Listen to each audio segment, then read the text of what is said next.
y es que la escuela se puede ver de dos maneras. Las instituciones escolares se pueden leer de dos maneras por lo menos. Una es que sean un mecanismo de reproducción precisamente del pensamiento hegemónico, que pues todos sabemos que la escuela cumplió un papel muy importante en la desaparición de las lenguas nativas, por ejemplo, y de muchas costumbres que se fueron, digamos, y que se fueron desapareciendo por la vía de maestros castrantes que pusieron enfrente solamente la religión católica y negaron la existencia de la diversidad.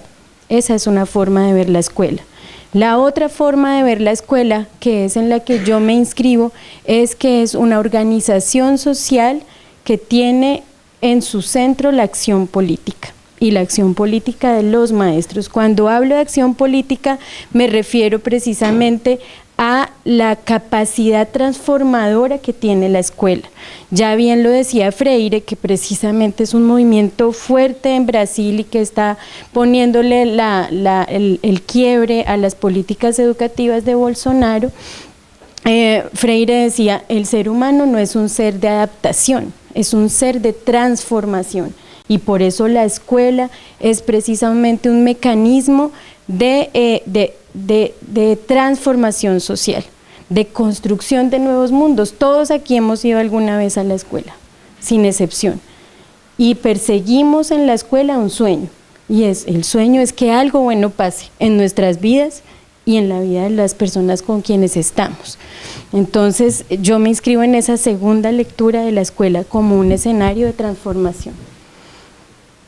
Rápidamente, algunas notas sobre el conflicto en Colombia que seguramente ustedes ya conocen, no me voy a detener en esto, ustedes saben más que yo, y es que es un conflicto armado de más de 60 años, obviamente con unos antecedentes en la historia remota del país, que vienen desde la colonia y que viene pues de la ascensión de unos grupos y unas familias dominantes. Hasta hoy tenemos reconocidos 220.000 muertos, son las cifras mínimas de las que hablan algunas organizaciones sociales a causa de la guerra.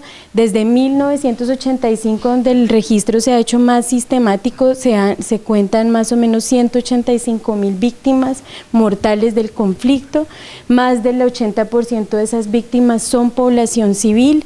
De esas víctimas, 23.000 son asesinatos selectivos, es decir, eligen a quién quieren eliminar del camino.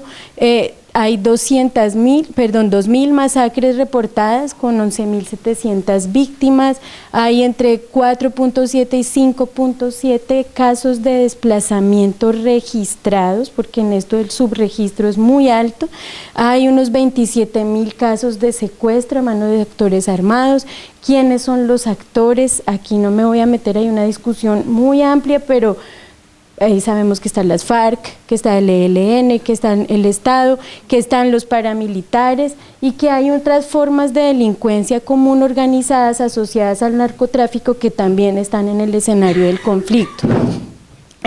Recientemente, ustedes saben, desde el 2002 entramos en un escenario de negociación que se finalizó formalmente en el 2016 y que fue promovido entre las FARC y el gobierno, es decir, los otros actores armados no entraron en el proceso de negociación. Se supone que hubo un proceso de desmovilización paralelo que hoy está absolutamente cuestionado para el caso de los paramilitares. Esta negociación fue apoyada pues por toda la comunidad internacional, precisamente tuvo como escenarios a La Habana y Oslo, contó con la participación de un grupo autorizado de las víctimas que quisieron ser pues como de un radio de acción muy amplio. Esto terminó con un acuerdo que tiene 5 puntos, que todos sabemos que un poco tiene todo el tema o toda la intención de hacer restitución integral de derechos, donde precisamente es la escuela la que tiene un lugar primordial. Pasó por un plebiscito refrendatorio el 2 de octubre del 2016, en el que ganó el no y que pues esto dio lugar a una polarización del país, y también pues dio como resultado la creación de unas comisiones que vuelven operantes los acuerdos de esa negociación. entre ellos la Comisión de la Verdad, la JEP y la Comisión de Búsqueda de Desaparecidos. En la actualidad, pues hay desmovilización de los dirigentes políticos de las FARC, pero también hay unas disidencias, hay un recrudecimiento de conflicto en zonas donde se pensaba o se esperaba que ya se hubiera desaparecido, hay incumplimientos del gobierno, en este caso de corte uribista, de esos acuerdos, que se ve, por ejemplo, en la intención de desestabilizar la JEP, que es la Jurisdicción Especial para la Paz, y pues hay también punto con el que terminaba Hernán, que es el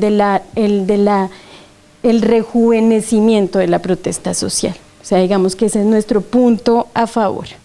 En esto, por supuesto, la escuela tiene un papel importante y aquí quiero mostrarles muy rápidamente para quienes no conocen.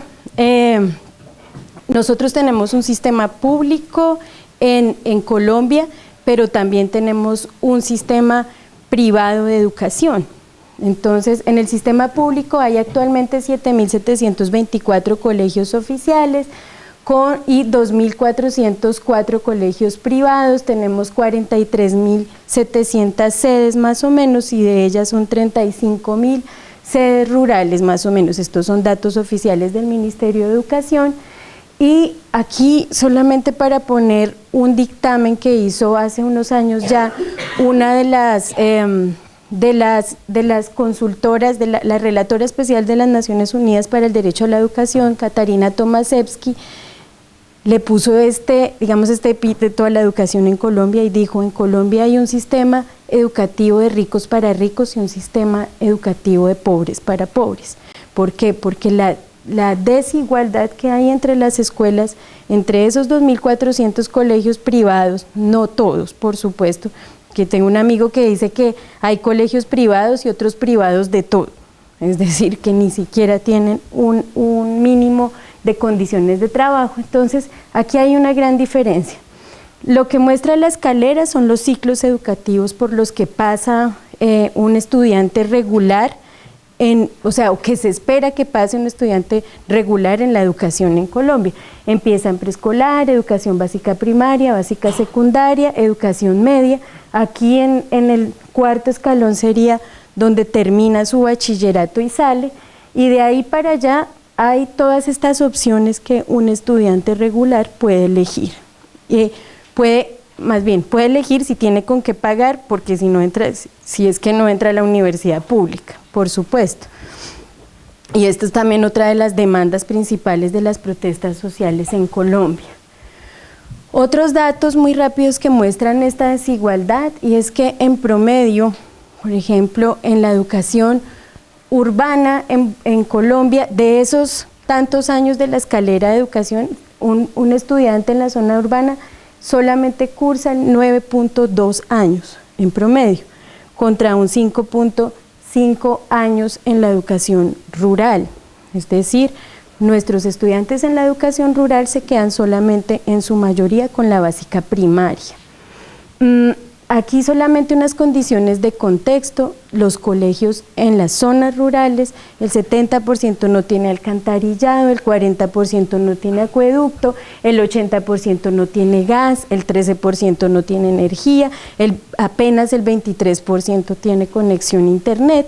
Y esto es un tema rápido que quiero resumir en una anécdota, y es que tenemos directivos docentes, rectores, que tienen que elegir entre una hora de luz en su institución una hora de luz, que quiere decir unos tantos galones de gasolina para que la planta de energía funcione, para que sus estudiantes puedan aprender a manejar el computador, o que esa misma gasolina se gaste en una lancha para que devuelva a los niños a su casa y no se tengan que ir a pie. Entonces, estos son algunos casos que ocurren. El tránsito a la educación superior, vean que en las ciudades es bajo, está por debajo del 50%, sin embargo, en lo rural apenas alcanza el 22%. Una razón de eso es que apenas el 1% de la oferta de educación superior está en las zonas rurales, lo que quiere decir que de ese 22% de estudiantes que salen a la educación superior, muchos han tenido que emigrar, es decir, salir del campo para poder estudiar. Sin embargo, quiero decir sobre esto que esto no quiere decir que los colegios urbanos estén significativamente mejor que los rurales, porque adentro de las ciudades también hay mucha desigualdad, solamente para quienes conocemos el tema de las comunas y todo esto. Voy a pasar estos datos. Esto es un pantallazo de la página del periódico del Mundo, del 2018, donde muestra las zonas donde todavía está activo el conflicto. Pero mi intención de mostrarles esto no es que nos quedemos viendo dónde están, sino es mostrarles que les voy a hablar sobre esta zona del Chocó, que queda en el centro-occidente del país, bordeando el Océano Pacífico, y aquí donde está el Putumayo en el suroccidente del país, aquí donde está el Putumayo. Resulta que yo tuve la oportunidad de visitar allí 2 escuelas. ¿Cuál era mi misión? Documentar su experiencia, que como escuelas habían creado, unas respuestas para que los niños se mantuvieran en la escuela, permanecieran en la escuela, a pesar de la existencia del conflicto que los rodeaba. Una de ellas es la escuela rural en el Tigre, la institución educativa rural en el Tigre, que queda en el Putumayo. El Tigre fue todas las 2 décadas finales del siglo XX e incluso hoy una ruta obligada para el narcotráfico. O sea, todo el que quisiera traficar con drogas hacia el sur, pues se iba a pasar por el Tigre. En el 99 fue víctima de una masacre que es como la masacre emblemática, en la que murieron 28 personas, fueron asesinadas y 14 desaparecidos según registros oficiales. Pero también eso generó un desplazamiento masivo a otros departamentos e incluso a otros municipios cercanos, y menciono La Hormiga, que está más o menos a 40 minutos del Tigre, porque allá fue que se desplazaron los niños que estaban en esa escuela. Otras incursiones armadas estuvieron después del 99 y se recrudeció el conflicto a causa del control paramilitar entre el 2001 y el 2006. La Escuela Agropecuaria Antonio Anglés en el Chocó está ubicada en el corregimiento de San Isidro. Según el DANE, con datos del 2015, dice que es el pueblo más pobre de Colombia, con mayor pobreza monetaria, es decir, no circulan los billetes, ni las monedas, ni nada. Hay una amenaza paramilitar permanente, hay despojo de tierras, hay avance de monocultivos, hay minería ilegal, y pues hay desplazamientos sistemáticos o el llamado desplazamiento gota a gota, que es difícil de reconocer porque pues la gente se va yendo de a poquitos. Y pues el tema de la minería tiene como efecto una altísima contaminación ambiental. Los ríos están llenos de mercurio, los pescados no se pueden comer, no se puede cultivar, la comida pues genera inseguridad alimentaria, y hay actividades conexas a la minería y la violencia armada que afecta a los jóvenes, como la prostitución, el alcoholismo, el trabajo infantil y por supuesto el reclutamiento. Me quedan 5 minutos y en esos les quiero hablar solamente de estos 5 efectos que tiene en la escuela el conflicto, y seguramente en la conversación vamos a poder ampliar.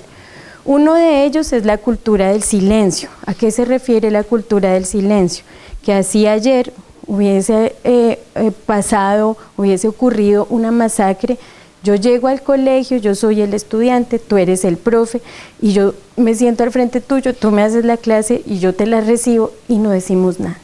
Hay silencio porque no sé, en la escuela es sobre todo un espacio de relaciones e interacciones, y cuando las interacciones se quiebran por la guerra, yo sencillamente no hablo, y esos son los niños. Entonces ahí el aprendizaje no tiene condiciones para ocurrir, porque yo aprendo cuando hablo, cuando pregunto, cuando puedo decir cosas. Aquí no se puede decir nada.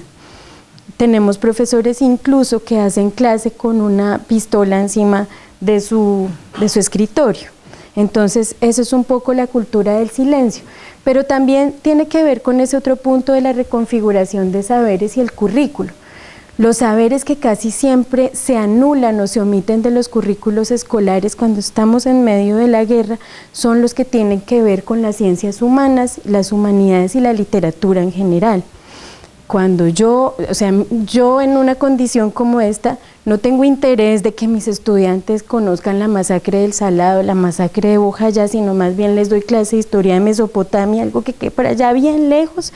Entonces, no convierto el conflicto en una excusa de trabajo pedagógico para saber cómo podemos resolverlo juntos. Y esto tiene un efecto en este siguiente punto, que son las constelaciones humanas y ese encuentro entre víctimas y victimarios. Cuando yo no tengo unas herramientas para drenar el conflicto, para lograr sanarme de esas heridas tan crudas que he tenido, pues sencillamente estoy peleando todo el tiempo, tengo rabia, tengo dolor, y no tengo cómo trabajarlo. Entonces, esa constelación entre esas relaciones humanas de la escuela están quebradas todo el tiempo, y no tengo cómo aprender. Por supuesto, hay otros efectos que tienen que ver con la amenaza y asesinatos, desapariciones de maestros y directivos docentes, y pues con los aprendizajes mediados por el miedo y la violencia. Termino con solamente voy a leer 2 testimonios para que no tengo la intención de poner el dato amarillista, sino para que veamos cuál es el material con el que trabajan los directivos docentes y los profesores, el material humano, su corazón. Entonces, vamos a leer lo que más me impactó. Esto es un relato de un maestro en el Tigre.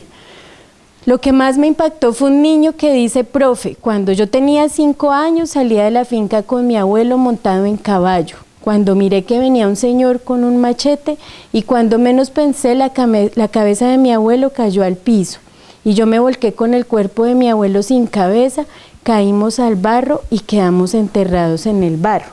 Esto lo cuenta un docente del Tigre.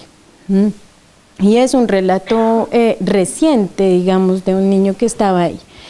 Y un dato muy reciente es que el 28 de noviembre pasado, la Federación Colombiana de Educadores, FECODE, entregó a la JEP, a la Jurisdicción Especial para la Paz, un informe de cuál era el estado de la educación, haciendo énfasis en cuál era cómo se encontraban los docentes y directivos docentes. Allí dijo que desde agosto del 2018 han sido asesinados 10 docentes. Es decir, porque asumen el liderazgo, ellos son muchas veces el centro de las decisiones de sus veredas. Y otros datos oficiales del ministerio dicen que el total de docentes amenazados a la fecha es de 639 y 67 directivos docentes. Entonces yo dejaría ahí. Vamos a hacer